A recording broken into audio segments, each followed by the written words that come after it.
하이델베르크 요리 문답을 하심으로 11월 첫 주일 예배를 시작합니다. 살아서나 죽었으나 당신의 유일한 위로는 무엇입니까?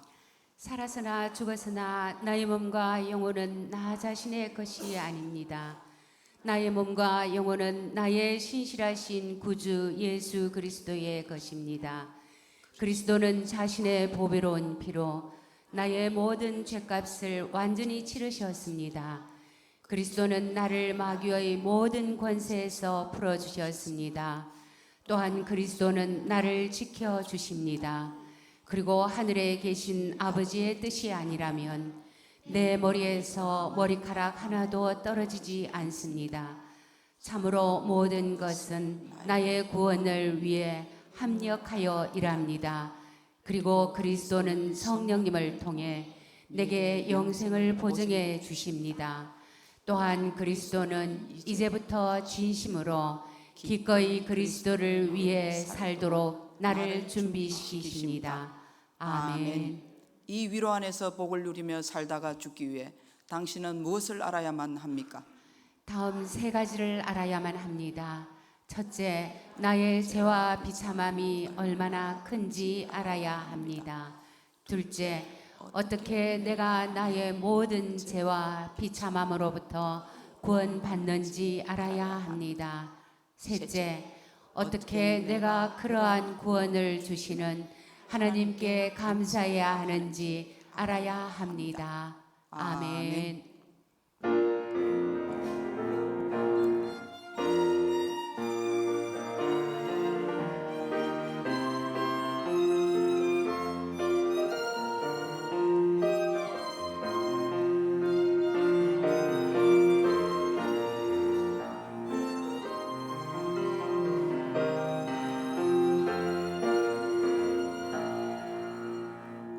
여호와를 경외하는 자들아, 너희는 여호와를 의지하여라.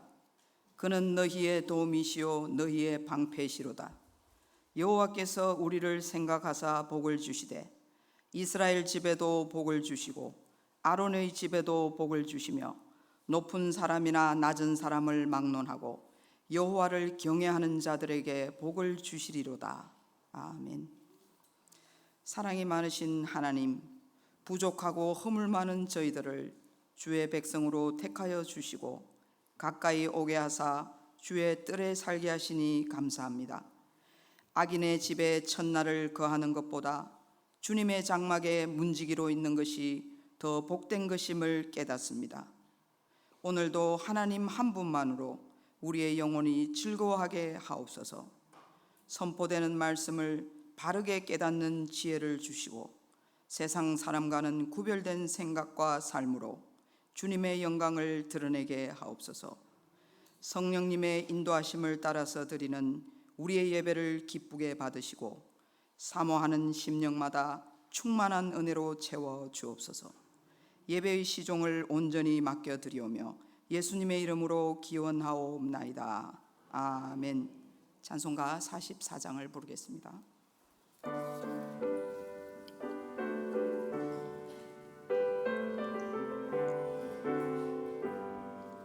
지난 일의 동안에 예수 인도했으니 주의 전에 모여서 감사 찬송합니다.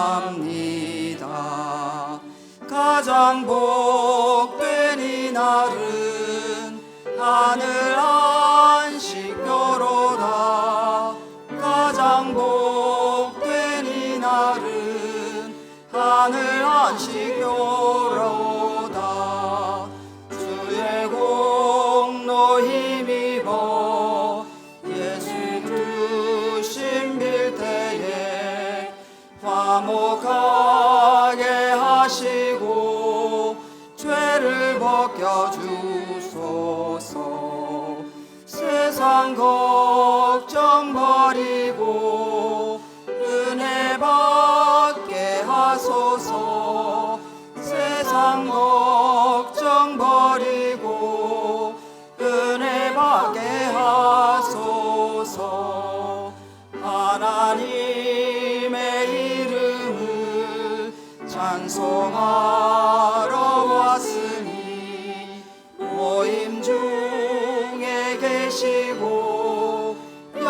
영광 나타내소서. 기쁜 하늘 잔치에 참여하게 하소서. 기쁜 하늘 잔치에 참여하게 하소서. 주의 기쁜 복음을 모두 듣게 하시고 주의 은혜 베풀어 위로하여 주소서. 주님 오실 때까지 이 날 지키리로다.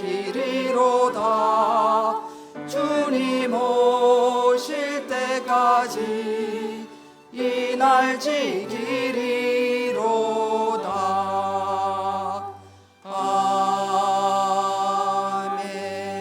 아멘. 성시교독은 17번입니다. 너희 권능 있는 자들아 영광과 능력을 여호와께 돌리고 돌릴지어다. 여호와께 그의 이름에 합당한 영광을 돌리며 거룩한 옷을 입고 여호와께 예배할지어다. 여호와의 소리가 물 위에 있도다. 영광의 하나님이 우레소리를 내시니 여호와는 많은 물 위에 계시도다. 여호와의 소리가 힘 있으며 여호와의 소리가 위엄차도다. 여호와의 소리가 백향목을 꺾으시며 여호와께서 레바논 백향목을 꺾어 부수시도다. 그 나무를 송아지 같이 뛰게 하시며 레바논과 시련으로 들송아지 같이 뛰게 하시도다. 여호와의 소리가 화염을 가르시도다. 여호와의 소리가 광야를 진동하시며 여호와께서 가데스 광야를 진동시키시도다. 여호와의 소리가 암사슴을 낙태하게 하시고 삼림을 말갛게 벗기시니 그의 성전에서 그의 모든 것들이 말하기를 영광이라 하도다. 여호와께서 홍수 때에 좌정하셨으며 여호와께서 영원하도록 왕으로 좌정하시도다. 여호와께서 자기 백성에게 백성에게 힘을 주시며 여호와께서 자기 백성에게 평강의 복을 주시리로다. 아멘. 우리의 신앙을 고백하겠습니다. 나는 전능하신 아버지 하나님 천지의 창조주를 믿습니다. 나는 그의 유일하신 아들 우리 주 예수 그리스도를 믿습니다. 그는 성령으로 잉태되어 동정녀 마리아에게서 나시고 본디오 빌라도에게 고난을 받아 십자가에 못 박혀 죽으시고 장사된 지 사흘 만에 죽은 자 가운데서 다시 살아나셨으며 하늘에 오르시어 전능하신 아버지 하나님 우편에 앉아 계시다가 거기로부터 살아있는 자와 죽은 자를 심판하러 오십니다. 나는 성령을 믿으며 거룩한 공교회와 성도의 교제와 죄를 용서받는 것과 몸의 부활과 영생을 믿습니다. 아멘. 찬송가 300장을 부르겠습니다.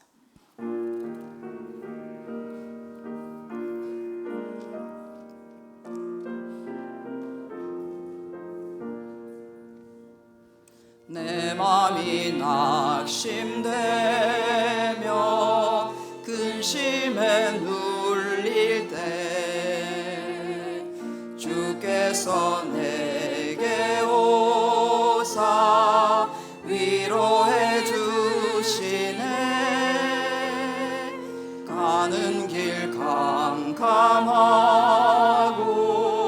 괴로움 많으나 주께서 함께하며 내 짐을 지시네.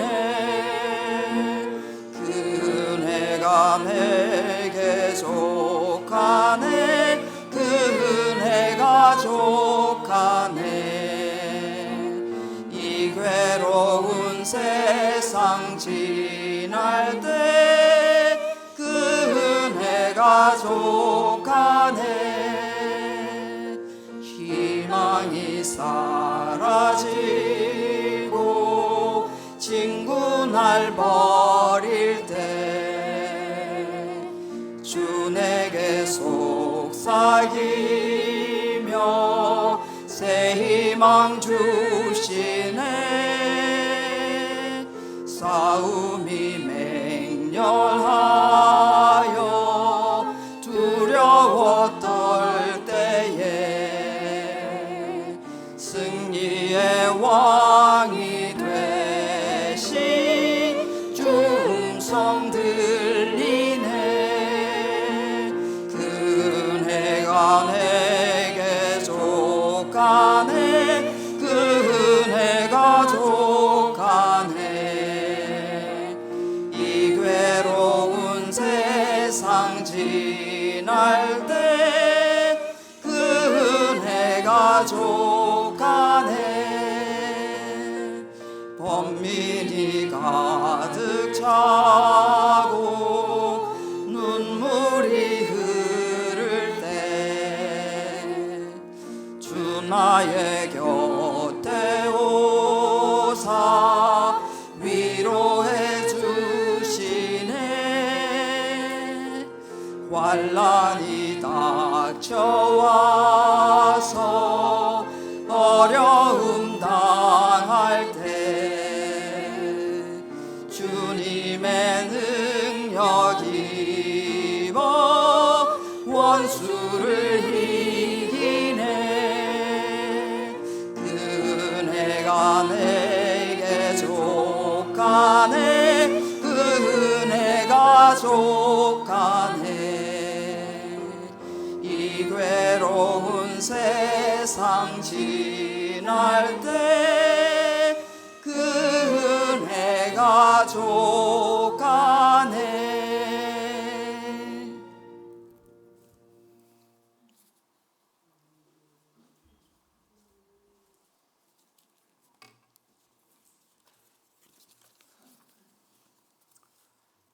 영광과 존귀와 찬양을 홀로 받기에 합당하신 하나님 아버지, 택감받은 하나님의 백성들이 주의 이름을 부르며 찬양합니다. 우리를 영원히 도우시는 보혜사 성령님을 보내주신 주님을 찬양합니다. 우리를 깨끗하게 하시고 날마다 성결한 삶을 살도록 도우시는 성령님, 이 시간도 하나님의 임재 가운데로 나아갑니다. 성령님, 이 시간 우리 예배 가운데 충만히 임재하사 침체된 우리의 영혼들을 일으켜 주옵소서. 연약한 육신의 힘을 불어넣으시며 상한 심령을 치유하시고 회복시켜 주옵소서. 진리의 성령님, 우리의 어두운 눈을 뜨게 하시고 굳은 마음을 부드럽게 하셔서 진리를 깨닫게 하시고 진리 가운데 머물게 하옵소서. 몸의 할례가 아닌 마음의 할례를 원하시는 성령님, 우리의 거친 마음을 지경케 하여 옥토로 변화시켜 주옵소서. 그래서 우리의 마음밭에 말씀의 열매가 풍성히 맺히게 하옵소서.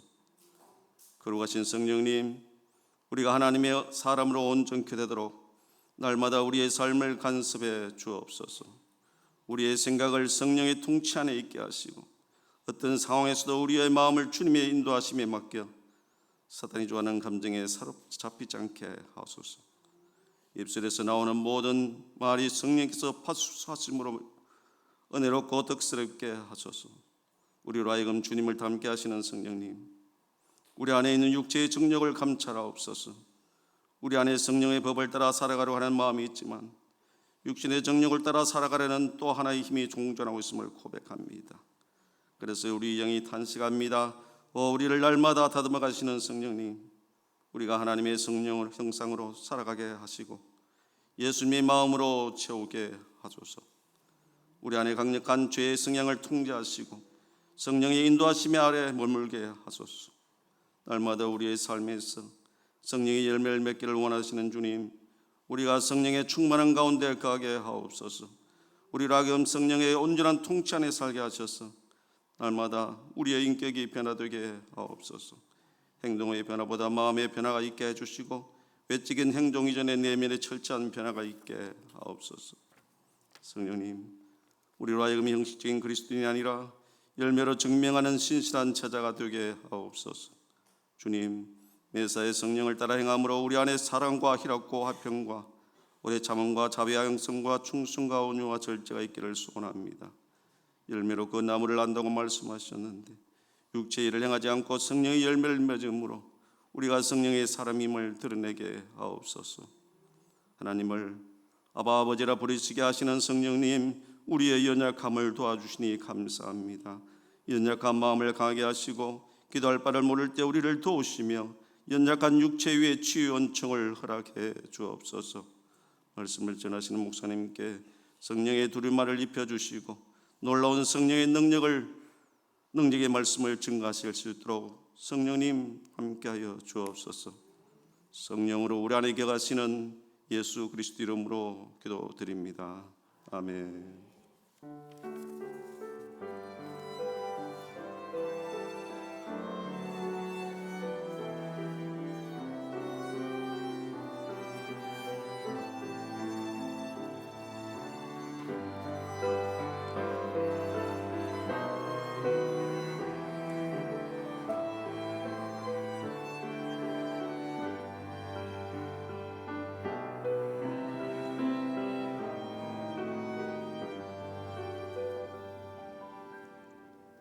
하나님께서 주신 말씀은 느헤미야서 4장 1절로 6절 말씀입니다. 구약 성경 731면에 있는 느헤미야서 4장 1절로 6절 말씀을 한 절씩 봉독하시고 마지막 절은 합독하겠습니다.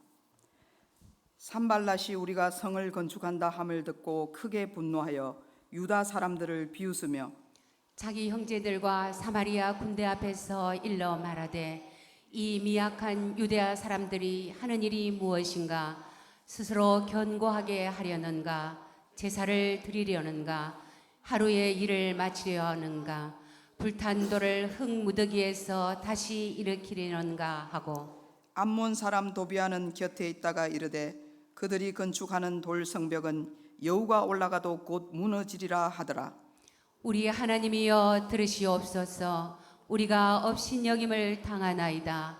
원하건대 그들이 욕하는 것을 자기들의 머리에 돌리사 노략거리가 되어 이방에 사로잡히게 하시고 주 앞에서 그들의 악을 덮어주지 마시며 그들의 죄를 도말하지 마옵소서. 그들이 건축자 앞에서 주를 노하시게 하였음이니이다 하고 이에 우리가 성을 건축하여 전부가 연결되고 높이가 절반에 이르렀으니 이는 백성이 마음들여 일을 하였음이니라. 아멘. 주일 특송을 강희지 청년과 황수빈 청년의 두어로 드리겠습니다.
찬양이 노래와 다른 것은, 노래는 자기의 감정을 즐기면서 자기 행복을 추구하는 것이라면 찬양은 그 대상이 하나님이시라 하나님께 드리면서 하나님을 기쁘시게 하는 것입니다. 그러므로 그 결과의 차이는 너무 확연합니다. 노래는, 대중가요는 쉽게 자기 자신의 만족을 주는 것 같지만 결국은 공허로 나아가고, 찬양은 하나님을 기쁘시게 하기 때문에 참된 만족과 기쁨이 우리 안에 찾아오게 되어 있습니다.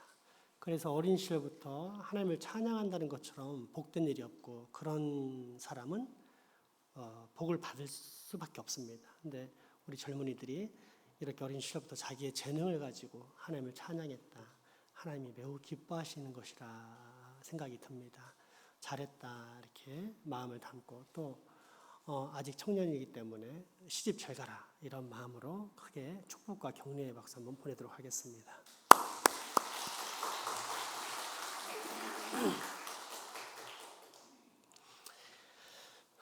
사실이 아닐 뿐더러 그런 의도조차 없었음에도 불구하고 비방과 손가락질을 당할 때 여러분의 기분은 어떻습니까?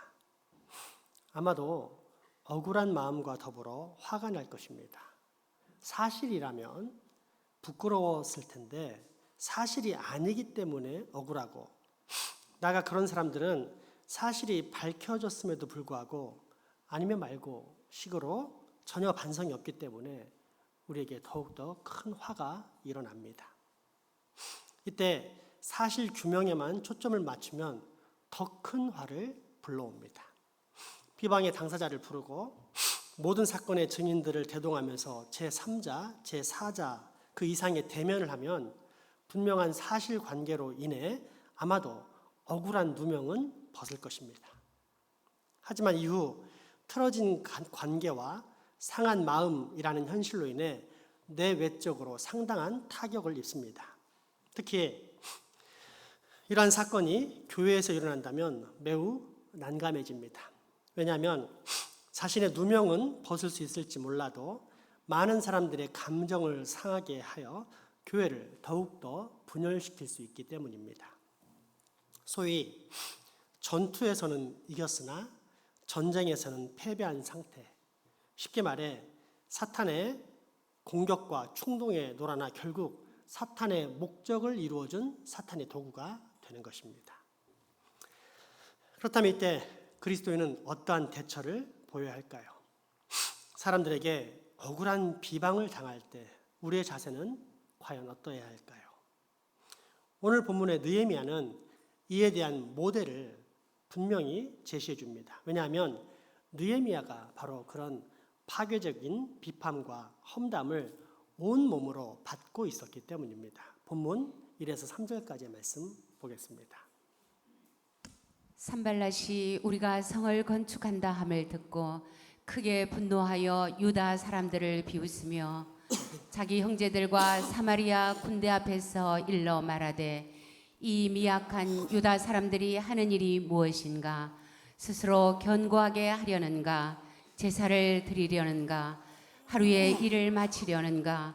불탄 돌을 흙무더기에서 다시 일으키려는가 하고 암몬 사람 도비아는 곁에 있다가 이르되 그들이 건축하는 돌 성벽은 여호가 올라가도 곧 무너지리라 하더라. 아멘. 이런 비판들을 느헤미야는 훌륭하게 극복해냈습니다. 어떻게 이겨냈을까요? 파괴적 비판을 극복하는 성경적 자세란 과연 어떤 것일까요? 첫째, 하나님께 기도하는 일입니다. 느헤미야 당시 주변 부족 지도자들의 비판은 거의 비아냥, 조롱에 가까웠습니다. 2, 3절의 말씀을 다시 한번 보십시오. 자기 형제들과 사마리아 군대 앞에서 일러 말하되 이 미약한 유다 사람들이 하는 일이 무엇인가? 스스로 견고하게 하려는가? 제사를 드리려는가? 하루 일을 마치려는가? 불탄 돌을 흙 무더기에서 다시 일으키려는가 하고 암몬 사람 도비아는 곁에 있다가 이르되 그들이 건축하는 돌 성벽은 여호가 올라가도 곧 무너지리라 하더라. 느헤미야 편에서는 얼마나 분노할 만한 조롱들이었겠습니까? 우리는 이어지는 제4, 5절에서 느헤미야가 드린 기도를 통해 그가 얼마나 큰 모멸감과 분노를 느꼈는지를 알 수 있습니다. 한번 읽어봅시다. 우리 하나님이여 들으시옵소서. 우리가 업신여김을 당하나이다. 원하건대 그들이 욕하는 것을 자기들의 머리에 돌리사 노략거리가 되어 이방에 사로잡히게 하시고 주 앞에서 그들의 악을 덮어두지 마시며 그들의 죄를 도말하지 마옵소서. 그들이 건축하는 자 앞에서 주를 노하시게 하였음이니이다 하고. 아멘. 한마디로 이런 자들은 절대 용서해서는 안 된다는 것입니다. 저주받아 멸망당해야 된다라는 것입니다. 어렵습니까? 이런 얘기입니다. 느헤미야는 지도자예요. 그러니까 교회의 지도자인 제가 예를 들어서 조성수 목사님이 저를 욕했다고 합시다. 그럼 하나님 앞에 나가서 기도할 때 조 목사님 멸망당하 죽게 해주십시오 라고 기도하는 거나 마찬가지입니다. 이상하지 않습니까? 순간 우리에게 당혹감이 찾아오는 것을 부인할 수 없습니다. 비록 지키지는 못하지만 7번씩 70번씩 용서하라는 말씀을 익히 들어온 우리, 원수까지도 사랑하라 라는 말씀을 들어온 우리로서는 상당히 껄끄럽게 느껴집니다. 그래서 지나친 기도 또는 잘못된 기도처럼 생각합니다. 그러다가 결국 찾는 스스로의 답변은 이때는 구약시대니까 그럴 수도 있다입니다. 그 이상 생각하면 복잡해지니까 얼른 서둘러 결론을 내려버립니다. 그러나 이것은 문자주의에 경도되어 그 내용이나 핵심을 상실한 대표적인 율법주의입니다. 정답은 무엇입니까? 거룩한 공동체에 대한 의분입니다. 이스라엘의 성전은 성막에서 출발했습니다. 이스라엘을 출애굽시킨 뒤 하나님께서 하나의 천막을 만들어 주시며 내가 이 성막은 뭐냐? 내가 너희와 함께하는 것을 상징하는 것이다 라면서 당신의 임재를 허락하셨습니다. 그러니까 하나님이 당신의 백성들에게 영원토록 내가 너희와 함께 하시겠다라는 임재의 약속을 한 것이 성막입니다. 이 성막이 다윗의 준비를 통해 솔로몬 때 예루살렘 성전으로 건축되었다가 유다가 패망할 때 바벨론 제국에 의해 완전히 파괴됩니다. 그러다가 바벨론 포로 생활에서 돌아온 거룩한 그루터기, 즉 포로 귀한 백성들에 의해 다시 건축이 되는데 느헤미야가 오기 직전에 세워진 스룹바벨 성전이 그것입니다. 하나님의 임재 가운데 다시 거룩한 공동체를 재건하겠다는 이스라엘 백성들의 소망의 건물이 바로 성전이었던 것입니다. 하지만 이런 소망이 쉽게 성취되지 않았습니다. 여러 가지 이유가 있겠지만 그중 하나는 성벽이 무너져 있다는 것입니다. 무너진 성벽 터 위로 도적대와 강도들이 쉽게 출입하다 보니 하나님의 말씀을 듣고 믿고 묵상하며 살 수 있는 환경적인 상황, 거룩한 공동체를 지속하기가 쉽지 않았습니다. 때문에 귀국한 유다 총독 느헤미야는 성벽을 재건하려고 했는데 바로 이때 그 주변의 모든 민족들이 느헤미야를 비판하고 비방한 것입니다. 사실상 누구를 비방한 것입니까? 그렇습니다. 표면적으로는 이스라엘 백성들이지만 내면적으로는 하나님의 거룩한 공동체, 즉 하나님을 비웃고 멸시한 셈이었고 때문에 느헤미야는 그처럼 대노하면서 다음과 같은 기도를 드린 것입니다. 다시 한번 4, 5절 말씀을 읽어보겠습니다. 우리 하나님이여 들으시옵소서. 우리가 업신여김을 당하나이다. 원하건대 그들이 욕하는 것을 자기들의 머리에 돌리사 노략거리가 되어 이방에 사로잡히게 하시고 주 앞에서 그들의 악을 덮어두지 마시며 그들의 죄를 도말하지 마옵소서. 그들이 건축하는 자 앞에서 주를 노하시게 하였음이니이다 하고. 아멘. 거룩한 공동체를 회방하는 사람을 용납하지 않겠다라는 뜻입니다. 그런데 여기서 주목할 것은 느헤미야가 그런 목적을 위해 직접적으로 상대방에게 대응하지 않았다는 것입니다. 비방자인 산발랏 도비아에게 대응하지 않았습니다. 대신 주님께 나아가 그 문제를 놓고 기도하기 시작했습니다. 기도가 파괴적인 비판과 비방을 극복하는 첫 번째 방법이었기 때문입니다.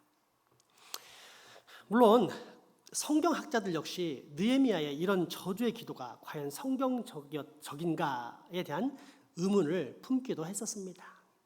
20세기의 유명한 문학가요, 기독교 변증가였던 C.S. 루이스가 무신론자이던 시절, 그러나 진리를 찾아보려고 성경을 읽어보던 시절에 그가 첫 번째 부딪히던 문제가 바로 이것이었습니다. 사실 이것은 그가 시편 읽다가 한때 성경을 내던져버린 이유이기도 했습니다. 처음에는 거룩한 성경에 들어있으니 시편이 매우 아름다울 것이다 라고 기대하고 읽었는데 얼마 지나지 않아 원수들에 대한 저주의 기록들이 나왔고 때문에 어떻게 이런 것들이 성경에 있는가, 어떻게 성경이 거룩한 말씀이 될 수 있는가 하면서 성경을 내던져버렸던 것입니다.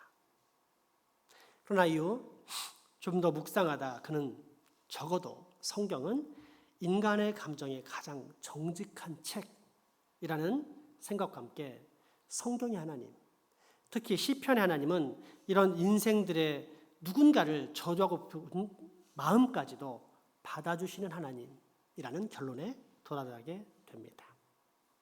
그렇습니다. 느헤미야는 바로 이런 하나님을 알고 있었던 것입니다. 어떤 불평, 어떤 좌절, 어떤 감정을 쏟아놓아도 넉넉히 들어주시고 받아주시는 그 하나님께 그래서 자신의 억울한 감정을 쏟아놓고 있는 것입니다. 누군가가 여러분을 끊임없이 미워합니까? 비방합니까? 실제 행한 적도 없는데 거짓말로 공격하며 그런 의도가 없었는데 끝까지 오해를 풀지 않으면서 집요하게 비방하는 사람이 내 곁에 있습니까? 심지어 이미 밝혀졌음에도 불구하고 반성은커녕 아니면 말고 식으로 가벼이 여기며 여전히 나를 무시하는 사람이 있습니까? 그래서 억울합니까? 복수하고 싶은 마음이 드십니까? 반드시 내 손으로 처단하고 싶은 마음이 듭니까? 그렇다면 이때 주님께 나오십시오. 쏟아놓으십시오. 모든 것을 다 아시는 나의 아버지, 모든 것을 다 들어주시는 나의 주님께 토로하십시오. 그러면 주님은 그 어떤 말도 나무라지 않으시고 다 들어주시며 또 곧 일어나 행동하십니다. 왜냐하면 주님은 당신의 말씀을 믿는 사람, 즉 우리의 원수를 우리가 갚지 않고 하나님께 맡길 때 하나님께서 그 원수를 대신 갚아주신다는 성경을 믿는 사람을 위해 일하시는 공의로운 하나님이시기 때문입니다. 그러므로 여러분, 억울하고 또 비판당하고 공격당할 때 우리 그리스도인에게 가장 필요한 첫 번째 자세는 기도라는 사실을 꼭 잊지 마십시오. 둘째, 맡은 일에 집중하는 것입니다. 느헤미야를 공격했던 원수들의 작전 중 하나는 김빼기 작전이었습니다. 불가능의 확대. 그러니까 현실을 보면서 도저히 불가능하다라는 사실을 자꾸만 부각시켜 유다 사람들로 하여금 성벽 건축에 대한 의욕을 꺾으려고 했던 것입니다. 이때 만약 느헤미야가 현실을 바라보면서 성 건축을 포기했더라면 원수들이 얼마나 기뻐했을까요? 이것이 바로 사단의 작전입니다. 사단은 하나님을 대적하는 자로서 궁극적인 목표는 결국 하나님의 역사, 즉 거룩한 공동체가 세워지지 못하도록 만드는 것입니다. 그러나 다행히도 느헤미야와 이스라엘 백성들이 이런 작전에 말려 들어가지 않았습니다. 6절을 보십시오. 이에 우리가 성을 건축하여 전부가 연결되고 높이가 절반에 이르렀으니 이는 백성이 마음들여 일을 하였음이니라. 아멘. 적들의 비판과 비방, 낙심케 하는 말들이 쏟아질 때도 여전히 맡은 바 주어진 일에 최선을 다했다는 것입니다. 그러므로 여러분, 혹 부당한 비판이나 조롱 또는 나를 얕잡아보는 낙심케 하는 그런 일들이 사방에서 일어나고 있습니까? 기도하십시오. 그리고 현재 내게 맡겨진 일에 전념하십시오. 제임스 보이스 목사님의 느헤미야 본문을 강의한 설교집에 보면 뉴욕 양키스와 밀워키 브레이브스의 전설적인 야구 게임이 소개되어 있습니다. 당시 뉴욕 양키스에는 입이 험하기로 유명한 포수 요기 베라가 있었고 밀워키에는 전설적인 강타자 행크 아론이 있었습니다. 행크 아론은 미국 메이저리그 역사상 가장 위대한 타자 중에 한 명이고 요기 베라 역시 뛰어난 실력과 더불어 지금까지도 많은 사람들에게 회자되는 끝날 때까지 끝난 것이 아니다라는 유명한 말을 만든 야구인입니다. 이 두 사람이 마지막 월드 시리즈 결승전에서 포수와 타자로 만나게 되었습니다. 타석에 서 있는 아론을 보고 요기 베라가 그 집중력을 분산시키기 위해서 놀려대기 시작합니다. 행, 자네 방망이를 잘못 쥐고 있잖아. 그 방망이 상표를 읽을 수 있도록 잡아야지. 참고로 이 행크 아론은 흑인으로서 야구를 처음 시작할 때 제대로 배운 것이 아니었기 때문에 손잡는 위치가 일반 야구인과 다르게 이렇게 잡고 있다가 나중에 교정했던 그런 사람입니다. 그만큼 모자랐다는 그런 놀림을 통해서 그의 타석의 방해를 유도했던 것입니다. 그런데 이때 행크 아론은 아무런 대꾸를 하지 않았습니다. 그리고 곧이어 투수가 던진 다음 공을 공략해서 홈런을 만들어냅니다. 그리고 1루부터 2루, 3루를 돌고 이제 막 홈베이스를 밟게 되었는데 이때 홈플레이트에 서 있던 상대 포수 요기 베라에게 한마디를 남겼다고 합니다. 이보게 요기 베라, 나는 상표를 읽으려고 타석에 서지는 않는다네. 행크는 집중력을 분산시키려는 요기 베라의 전술에 말려들지 않고 오히려 타자의 목표인 안타 또는 홈런에만 전념했던 것입니다. 그리고 결국 그는 승리자가 되었습니다. 인류 역사에서 가장 의미 있는 발전들 역시 비판과 조롱을 극복하고 사명감을 따라 일했던 사람들의 몫이었습니다. 인류 역사상 첫 번째 증기 기관선이 뉴욕에서 알바니를 향해 떠났을 때 무려 32시간이 걸렸습니다. 현대인의 배로는 1시간 정도 걸리는 거리입니다. 이때 범선을 통해 아무런 불편 없이 살던 사람들은 이런 특이한 기구를 만들어 쓸데없는 짓을 한다면서 비판하고 조롱했습니다. 인류 역사상 첫 번째 자동차가 시운전되었을 때 이 차가 얼마나 천천히 움직였는지 당시 대중교통이라 할 수 있는 두 마리 말이 끄는 마차보다도 더 늦게 움직였습니다. 때문에 사람들은 무모한 시도, 쓸데없는 짓을 한다고 비웃고 조롱했습니다. 인류 역사상 첫 번째 전구가 실험되었을 때 그 전구가 켜지긴 켜졌는데 얼마나 희미했던지 사람들이 가스 등불을 켜서 비춰보아야만 제대로 보일 정도였습니다. 그때도 사람들은 조롱하고 비판했습니다. 인류 역사상 첫 번째 비행기가 하늘로 올려졌을 때 그것은 불과 59초만 공중에 머물다가 곤두박질하여 떨어졌습니다. 역시 사람들은 조롱하고 비아냥거렸습니다. 하지만 이런 비판과 조롱 속에서도 위대한 발명품을 만들어낸 사람들에게는 하나의 공통점이 있었는데 그것은 포기하지 않았다는 것입니다. 대신 지금 내게 주어진 일, 맡은 일, 그것을 사명이라 생각하고 더 집중했습니다. 그렇게 태어난 것이 현재 세상 모든 사람들에게 필수품처럼 사용되는 이 전구, 자동차, 배, 비행기입니다. 그러므로 여러분, 파괴적인 비판과 험담, 비방이 찾아옵니까? 그에 대한 성경적 처방, 그리스도의 자세는 첫째, 기도하는 것입니다. 둘째, 지금 내게 맡겨진 일에 집중하는 것입니다. 마지막 셋째, 하나님을 기억하는 것입니다. 아무리 사명감을 가지고 소명의 자리에서 최선을 다해도 비판이 지나치면 그리고 그 비판이 계속되면 사람인 우리는 좌절하고 낙심에 빠집니다. 그렇다면 이때 우리가 할 수 있는 일이 무엇일까요? 아니, 이러한 때 우리가 반드시 해야만 하는 일은 무엇일까요? 하나님을 기억하는 일입니다. 하나님을 바라보는 일입니다. 이 일을 시작하게 하신 분이 하나님이시다라는 사실, 그래서 그 하나님께서 반드시 우리를 도우실 것이다라는 사실을 기억해야만 하는 것입니다.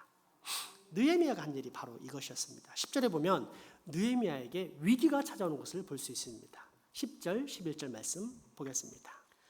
유다 사람들은 이르기를 흙무더기가 아직도 많거늘 짐을 나르는 자의 힘이 다 빠졌으니 우리가 성을 건축하지 못하리라 하고, 우리의 원수들은 이르기를 그들이 알지 못하고 보지 못하는 사이에 우리가 그들 가운데 달려 들어가서 살육하여 역사를 그치게 하리라 하고. 아멘. 잘 읽어보시면 알겠지만 끊임없는 비판과 험담, 방해와 위협에 결국 공동체가 패배감에 사로잡혀 가기 시작했습니다. 그런데 이 위기의 순간에 느헤미야가 전한 메시지가 무엇입니까? 14절에 이렇게 나와 있습니다. 내가 돌아본 후에 일어나서 귀족들과 민장들과 남은 백성에게 말하기를 너희는 그들을 두려워하지 말고 지극히 크시고 두려우신 주를 기억하고 너희 형제와 자녀와 아내와 집을 위하여 싸우라 하였느니라. 네 능력을 의지하지 말고 너에게 능력을 주신 하나님을 기억하고 의지해라. 하나님의 백성들에게 낙심보다 더 큰 재앙이 있다면 하나님을 잊어버리는 것입니다. 왜냐하면 우리가 하나님만 잊어버리지 않는다면 언제라도 재기할 수 있는데, 만약 하나님을 잊어버리면 그 순간 사실상 모든 것을 잃어버리는 것이나 마찬가지이기 때문입니다. 사실 짧은 인생길 속에서 그 누구보다도 가장 많은 비판을 받았던 사람은 예수님입니다. 그가 받으셨던 비판의 제목들을 기억하십니까? 세리와 죄인의 친구들. 쉽게 말하자면 요즘으로 따지면 부정부패자와 강간자의 친구들, 이런 뜻입니다. 백성들을 미혹해 하는 자, 사기꾼, 율법 파괴자, 풍기문란자, 신을 모독하는 참남한 자, 이단, 자칭 유대인의 왕, 정신병자, 자칭 그리스도, 구원자, 막간 사람, 가해사에게 세금 바치는 것을 금하도록 선동하는 자, 국가에 삐딱한 사람, 성전을 헐고 사흘만에 짓겠다고 거짓말하는 자 등, 이로 말할 수 없는 악의적인 비판들이었습니다. 그런데 이런 비판들에 대해 예수님은 두 가지 태도를 취하셨습니다. 하나는 침묵이요, 또 하나는 기도였습니다. 예수님이 괴로울 때마다 입술을 열어 아버지 하고 기도하셨습니다. 고독과 고통의 순간에 이 모든 것을 다 아시는 아버지를 기억할 뿐 아니라 또 그 아버지께 그 모든 것을 다 부탁하셨습니다. 실제로 예수님께서 마지막으로 남기신 말이 무엇인지 아십니까? 아버지여, 내 영혼을 아버지 손에 부탁하나이다. 예수님은 끝까지 아버지를 기억했고 또 그것이 예수님의 최후 승리였습니다. 그리고 이것은 이후 모든 그리스도인들에게 실제적인 힘과 소망의 근거가 됩니다. 초대 그리스도인들이 핍박이 절정에 달해 말할 자유도, 밖으로 돌아다닐 자유조차 잃었을 때 그들이 서로를 격려하기 위해 마지막으로 했던 일이 무엇인지 아십니까? 그것은 숨어 사는 지하 동굴 카타콤에 하나님을 기억하십시오, 예수님을 기억하십시오, 이 한마디를 새기는 일이었습니다. 그러다가 이마저도 힘들 정도로 심한 박해가 찾아왔고, 그때 이들은 서로 만나게 될 때마다 물고기 표시로 인사를 대신합니다. 물고기의 뜻을 가진 익투스는 예수스, 크리스토스, 데우스, 휴오스, 소테르라는 헬라의 각 단어 첫 글자를 모은 것으로서 예수 그리스도, 하나님의 아들, 구세주라는 고백입니다. 바로 이분을 기억하자. 즉 하나님을 기억하자고 서로 격려하고 소망을 불어넣어 주었던 것입니다. 교회를 죽이는 사탄의 도구는 그 입술에서 비방이 흘러나오는 사람입니다. 그러나 교회를 살리는 하나님의 사람은 하나님을 바라봅시다. 하나님을 기억하십다 하면서 서로를 연합시키는 피스메이커입니다.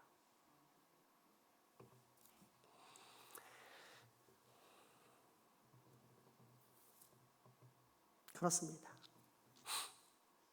바로 이러한 소망의 근거를 주신 예수 그리스도는 이 땅에서 비판과 조롱을 받으셨으나 마침내 승리하셨습니다.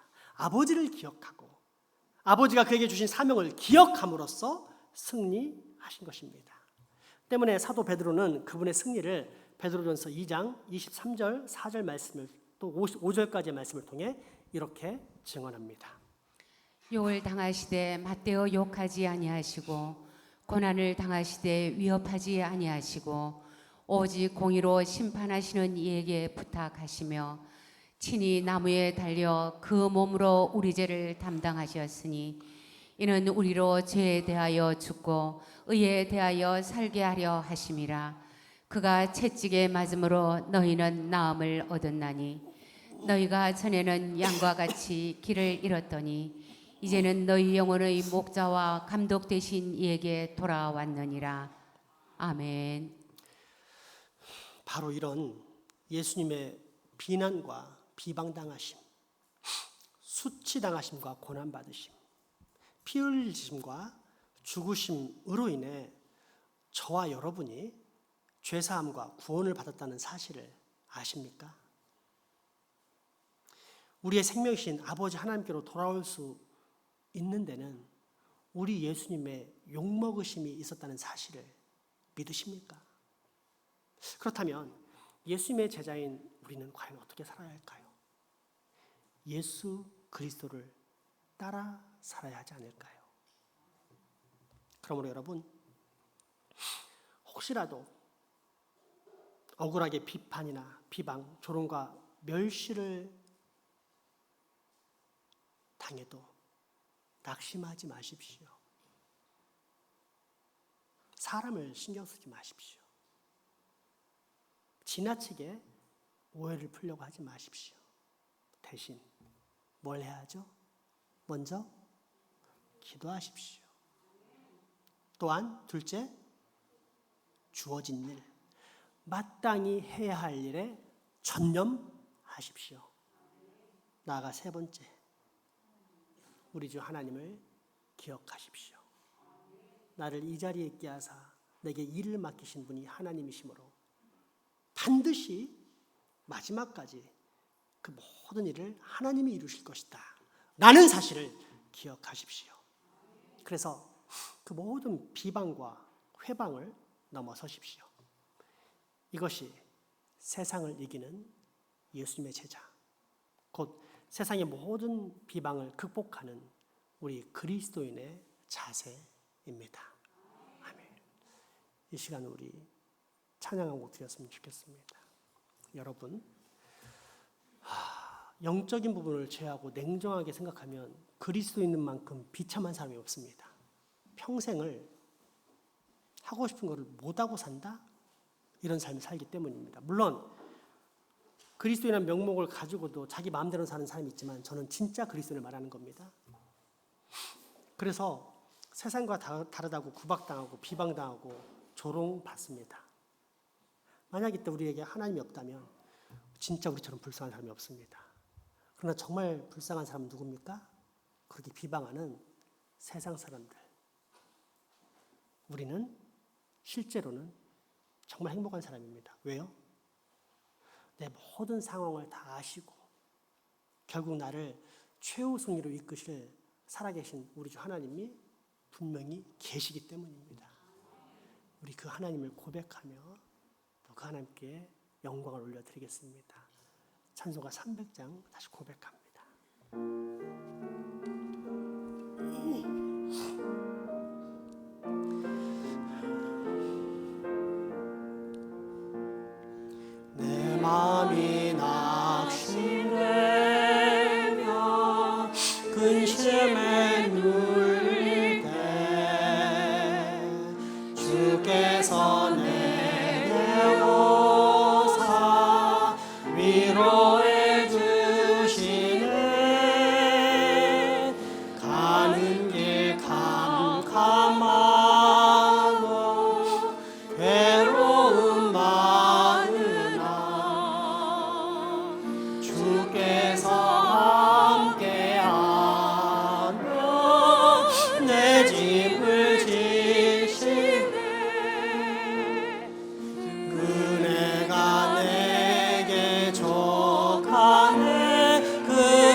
감사기며 새 희망 주시네. 싸움이 맹렬하여 두려워 떨 때에 은미의 왕이 되신 주 음성 들리네. 그네가 내게 족하네. 그네가 족하네. 이 괴로운 세상 지날 때 그네가 족하네. 번민이 가득 차고 번민이 가득 차고 눈물이 흐를 때 주 나의 곁에 오서 위로해 주시네. 환난이 닥쳐와서 어려움 당할 때 주님의 능력이 원수를 이기네. 그네가 내게 족하네. 그네가 족하네. 이 괴로운 세상 지날 때 그네가 내게 족하네. 그네가 내게 족하네. 그네가 족하네. 이 어려운 세상 지날 때 그네가 족하네. 우리 하나님 주신 최고의 악기로 다시 한번 고백해 볼까요? 그네가 내게 족하네.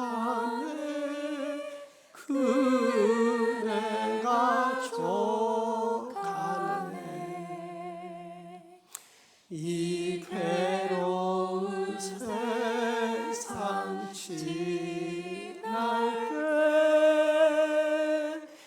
그네가 족. 여러분 다시 한번 진짜 하나님께 고백해 봅시다. 그네가 내게 족하네. 그네가 족하네. 이 괴로운 세상 지날 때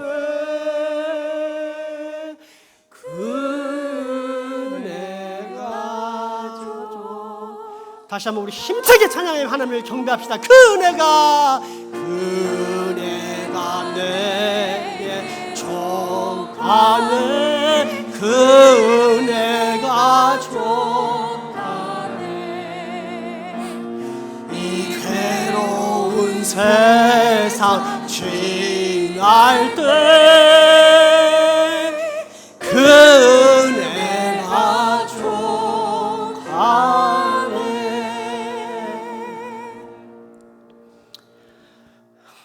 나의 주 나의 하나님, 인내와 능력, 회복과 승리의 주님, 오늘 우리에게 이처럼 소중한 생명의 말씀을 주시니 감사합니다. 오늘 주님께서 주신 말씀을 꼭 기억하게 하사 우리로 하나님의 원수 갚음을 기억하면서 늘 기도와 사명 감당, 그리고 항상 하나님을 기억하는 신실한 그리스도인이 되게 하여 주옵소서. 예수님 이름으로 기도합니다. 아멘. 헌금하시겠습니다.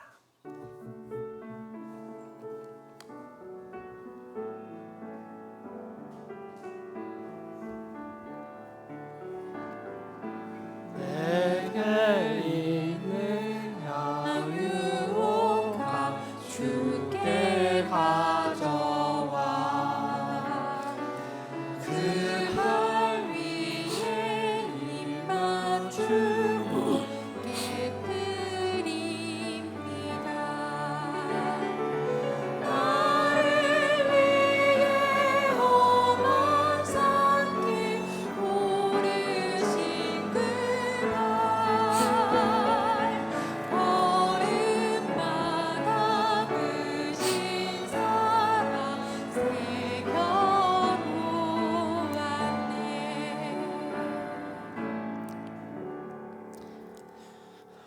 살아계셔서 여전히 우리에게 생명을 주시는 주님, 오늘도 그 귀한 은혜를 깨달아 이처럼 헌금하게 하시니 감사합니다.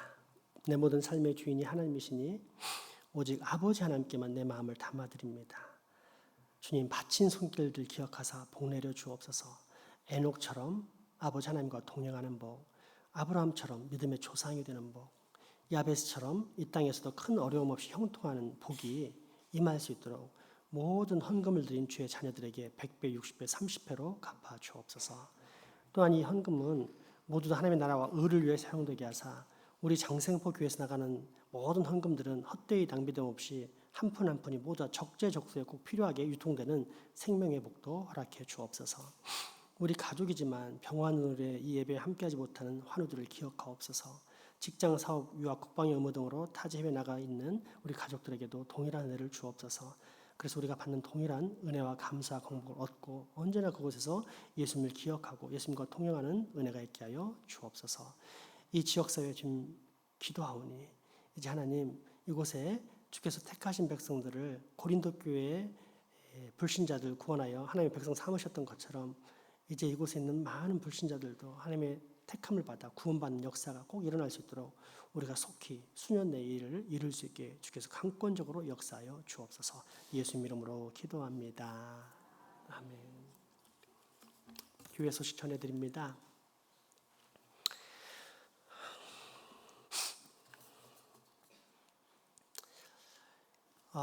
예비 일꾼 및 현재 구역장 권찰들까지 교육이 오늘은 연합으로 오후 1시에 성막에서 본당에서 있습니다. 이때 반드시 필기 도구를 지참하셔야 됩니다. 그래서 다 작성하셔야 되니까 지참하시고 교육을 잘 받아야만 목회가 일사불란하게, 목회라고 하니까 많은 분들이 오해를 하시고 사업을 하지 마치 무슨 개인 사업을 하는 회장의 방침에 협조하느냐 안 하느냐 이제 이런 관점으로 생각하는 그런 사람도 있는 것 같은데 그게 아니죠. 목회라는 것은 예수님이 이곳에 있는 양떼들을 다루는데 대리자로 목사를 세웠기 때문에 목사와 함께 거룩한 공동체를 세워가는 것이 목회입니다. 목회에 있어서 어쨌든 예수님의 말씀을 받는 자인 목회자가 이렇게 요청을 하고 할 때는 사실상 예수님의 요청이나 마찬가지입니다. 그래서 지금 예비 일꾼 구역장 권찰 교육을 하고 있으니까 잘 참석하셔가지고 이 거룩한 흐름이 가게 하시면서 그 다음에 이제 구역 예배를 드릴 때가 오면 물 흐르듯이 이렇게 흘러갈 수 있도록 여러분의 많은 협조를 부탁드리겠습니다. 그런데 그 차원에서 오늘 1시에 이곳에서 중요한 교육이 있으니까 참석해 주시기 부탁드립니다. 각 기관별 총회 결과 제출은 다음 주까지 꼭 완성해 주시기 부탁드리겠습니다. 하나님의 뜻을 따라라는 가정 예배서입니다. 향후 몇 년간은 제가 이것을 써야 되지 않겠는가 생각을 하고 있는 이유가 지금 코로나 시즌이라 이게 이제 위드 코로나가 됐지만 언제가 갈지 모르겠어요. 어쨌든 그런 상황에 비춰봤을 때 우리가 예배를 드리고 싶어도 예배를 드리기 힘들다 그러면 여기 다 나와 있습니다. 그래서 찬송가, 본문, 그 다음에 목사님의 설교 요약, 간단한 설교, 그 기도 제목. 그래서 이것만 있으면 가정에서 예배를 드릴 수가 있습니다. 심지어 성묘 예식, 이사 예식. 그러니까 코로나 시즌에 이사를 감사해서 예배를 드리고 싶은데 목사님 오라고 하기엔 좀 어려울 것 같다. 그러면 아빠 또는 엄마가 가정의 목사님 되어서 이 예배책을 펼쳐놓고 읽으시면 됩니다. 그러면 예배를 드릴 수 있는 것입니다. 그래서 코로나 시즌에 어떻게 보면 특화된 말씀 묵상집, 설교집 또는 가정 예배집이라 해서 제가 이렇게 추천하는 거지 아무 생각 없이 하는 게 아닙니다. 여러분 이게 현재 우리 모든 교육부의 말씀 묵상 본문이기도 하고 새벽 기도의 본문이기도 합니다. 아무튼 제가 이렇게 말씀드린 것은 우리가 거룩한 공동체로서 한 마음과 한 영혼이 되자 이런 뜻으로 추천하는 것입니다. 가격은 올랐습니다. 12,900원, 13,000원 돈입니다. 그런데 단체로 10명 이상 구입하면 11,000원에 구할 수 있다고 합니다. 다음 주까지 조성수 목사님께 구하면 단체를 구해서 11,000원씩 제공하도록 하고, 그 다음에는 더 이상 교회에서는 구해주지 않습니다. 개별적으로 연락하셔가지고 구하시면 되겠습니다.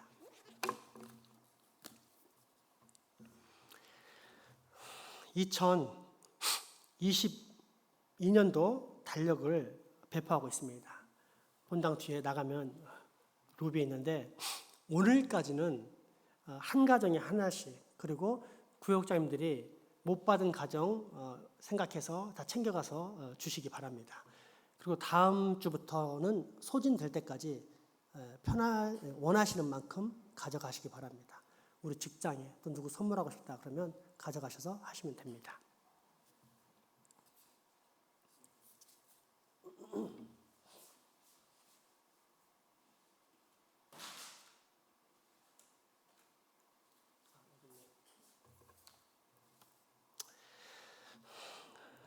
다음 주에 정책당했고요.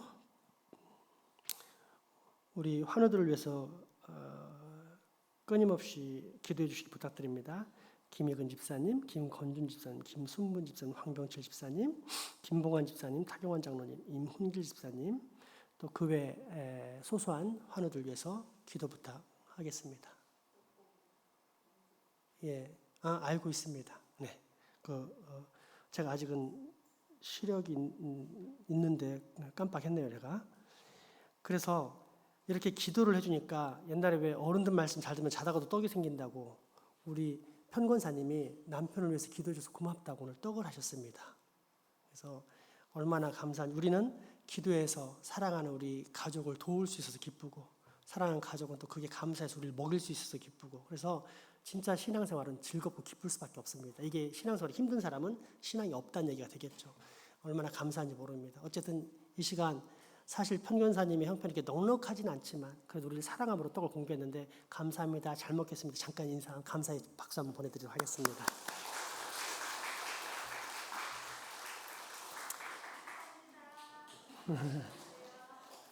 감사합니다.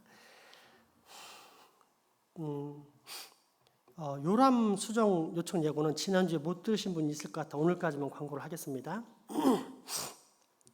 총회에서 위기를 느끼고 각 교회마다 정확한 재적 인원을 파악해 달라라고 해서 우리 당회도 그렇게 결의를 했습니다. 그런데 생각해 보니까 요람에 자기 자식이 없으면 되게 서운해하실 분들이 있을 것 같아요. 비록 나오진 않지만 또 자기 가족이 친척이 없으면. 그래서 그런 분들은 조성수 목사님께 한 1년만 더 좀 유보해 주십시오라고 부탁을 하면 1년 더 요람에는 실어 놓도록 하겠습니다. 물론 보고할 때는, 총회 보고할 때는 뭐 좀 유보적이긴 하지만, 그러니까 그런 분 있으면 우리 조 목사님께 꼭 이번 달까지는 신청을 좀 해주시기 부탁드립니다. 기쁜 소식이 있습니다. 우리 사구역의 이시우 이수지 부부가 드디어 출산을 해서 등려했습니다. 이름을 이유나라고 지었습니다. 참 감사하고 하나님의 은혜가 놀라운 게, 원래는 11월 중순 넘어서 말입니다. 말에 가까운 게 예정일인데, 지난 수요일 날 이 수지 자매가 속한 마리아 여전도에서 오랜만에 아기를 낳으니까 우리 교회에서 축하를 해줘야 해가지고는 수요일 밤에 예배 끝나고 축하를 해줬는데 다음날 새벽에 나버렸어요. 그래서 여러분 임신했는데 애를 빨리 낳고 싶다, 우리 교회로 보내면 됩니다. 추천하셔서 우리 교회로 꼭 보내달라고, 애를 잘 낳게 해주겠다고 이렇게 광고를 좀 하시기 부탁드리겠습니다. 마지막 광고는 어제 특별한 일이 있었습니다. 포항 한동대에서 국제 교환 학생들이 울산에 놀러 왔는데, 항상 울산에 놀러 오면 우리 교회를 들립니다. 그래서 이제 우리가 간단한 브런치를 제공했는데, 먼저 이제 감사드리고 싶은 건 어제 시간을 마련하신 여전도회 회원들이 와서 정성스럽게 준비를 해서 아주 잘 맛있게 먹었다고 답변이 왔습니다. 또 감사한 것은, 우리 어제가 토요일이었기 때문에 우리 애들이 다 쉬고 있어가지고 교회 올 수 있었어요. 평일날 올 때는 올 수가 없잖아요. 그러면서 이제 어제 식사 여기서 브런치를 하고, 그다음에 고래문화마을 다니면서 한 2시간 이상을 이제 동행을 하면서 이렇게 함께 즐기는 시간을 가졌는데, 제가 보면서 우리 애들 참 하나님이 귀하게 생각하고 예뻐하신다 이런 생각을 했어요. 왜냐하면 제가 영문과를 나오고 영어예배 사회도 보고 또 그 부산 외국인 근로자 선교에서 그 뭐라 그래요? 도우미 헬퍼로 활동하면서 해도 영미권 특별히 유럽 사람들이랑 이렇게 오랫동안 같이 활동할 수 있는 시간을 경험해 본 적이 별로 없거든요. 심지어 서울에 있는 큰 교회도 마찬가지예요. 예배 시간에 잠깐 같이 참여해서 예배 드리고 잠깐 한두 마디 나누는 게 전부지 같이 두세 시간씩 대화하고 이럴 시간이 없거든요. 근데 우리 아이들은 어제 그걸 누렸어요. 그걸 보면서 야, 이런 장생부 구석에 국제 학생들 어제 뭐 독일, 벨기에, 스페인 또 기억이 다 안 나네요. 하여튼 다 왔는데 그런 친구들을 한 번에 만나면서 우리 아이들이 눈이 띄어진다. 우리 하나님께서 우리 아이들을 국제적인 인터내셔널 그런 person 인물로 만드시려는 계획이 있지 않나 이런 생각이 드니까 애들이 부럽기도 하고 참 기쁘더라고요. 얼마나 감사했는지 모릅니다. 여러분, 교회는 작아도 꿈은 크게. 그 꿈은 헛된 야망이 아니라 하나님 주신 비전의 꿈이기 때문에 얘들이 크게 돼가지고 뭐 장모씨처럼 사기치겠어 뭐 하겠어요. 얘들은 크게 되면 하나님의 영광을 드러낸 애들이에요. 근데 그런 아이들 되게 하시려고 하나님이 어릴 때부터 이렇게 제공하신다 환경을. 얼마나 감사한 일입니까? 얼마나 기쁘고 감사한지 모릅니다. 근데 어제 그랬던 장면들을 우리 청년부들이 잘 이렇게 편집해서 영상을 만들어서 이 시간 잠깐 보도록 하겠습니다. 이 라이트 좀 앞에 좀 꺼주시고요.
잘 보셨어요?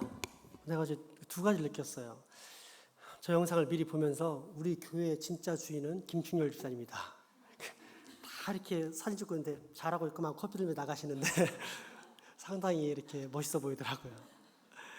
제가 드리고 싶은 말씀은 우리 교회 출석하는 모든 사람은 다 우리 교회 주인입니다. 이걸 좀 말씀드리고 싶고요. 또 하나는 큰 교회는 숫자를 자랑하지만 우리 교회는 비전을 자랑합니다. 어느 교회가 더 클까요? 우리 교회가 훨씬 큽니다. 우리 비전을 보는 아이들이 있어서 우리 교회가 훨씬 더 크고 멋진 교회입니다. 자부심을 가지기 바랍니다. 마지막 찬양하겠습니다.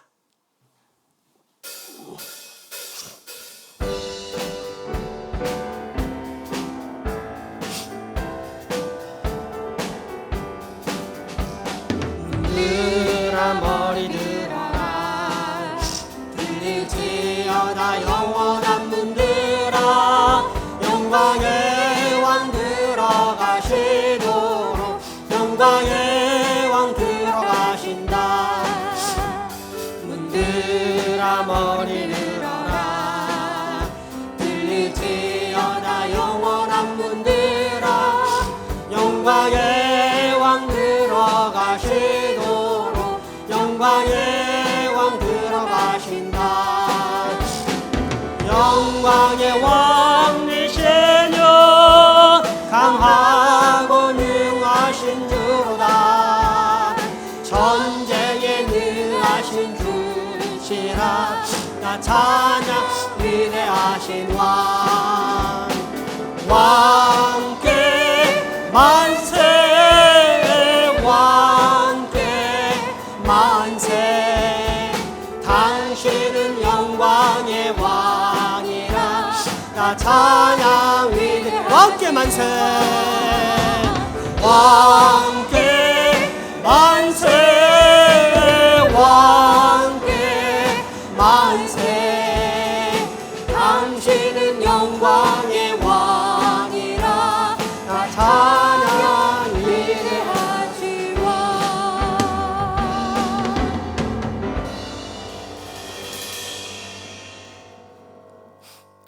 우리 주 예수 그리스도의 은혜와 하나님의 크신 사랑과 성령님의 교통하심이 이제 후로 온갖 비방과 비난이 찾아온다 할지라도 기도하고 사명에 집중하면서 오직 하나님만을 기억하며 바라보겠다라고 다짐하고 결단하는 여기 모인 모든 주의 자녀들의 머리 위와 가정, 이웃 그리고 후손들에게 지금부터 영원토록 함께 하시기를 간절히 축원하옵나이다. 아멘.